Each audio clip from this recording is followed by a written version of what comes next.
It took a while, but big events finally came back, only to be met with a new challenge. As cases of the COVID-19 Delta variant rise, some of those events are adding more restrictions or even canceling altogether.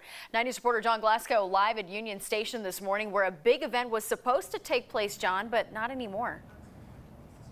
Yeah, the street performers, so there won't be any juggling or any odd tricks this year. The Denver International Busker Festival has been canceled this September, and that's just one of several seasonal events that are being called off. Another one is the Brew Fest that was a very popular attraction. It's being pushed to next year as well. That one was the Weldworks Brewing International Festival, already rescheduled for late October, and Greeley has decided to push the festival to next year. Too many of the participating breweries backed out for reasons relating to COVID and travel.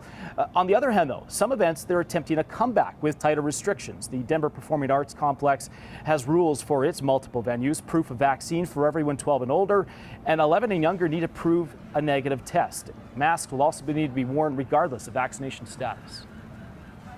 It's hard to know if a person had been vaccinated, if that was enough.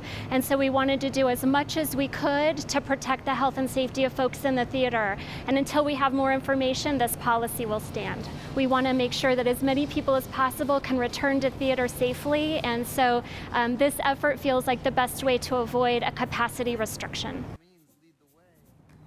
So those new rules at the theater, they kick in October 1st. As for the Broncos' home preseason game this weekend, they will not be requiring masks. There will not also be any requirements for vaccination. So a lot of these events are not necessarily canceling, but they're also bringing in some new restrictions. So Natasha, it's best to know before you go and check to make sure you know the rules before going into those venues. Yeah, still a lot of uncertainty. You're right. You got to check before you go. John, thank you so much.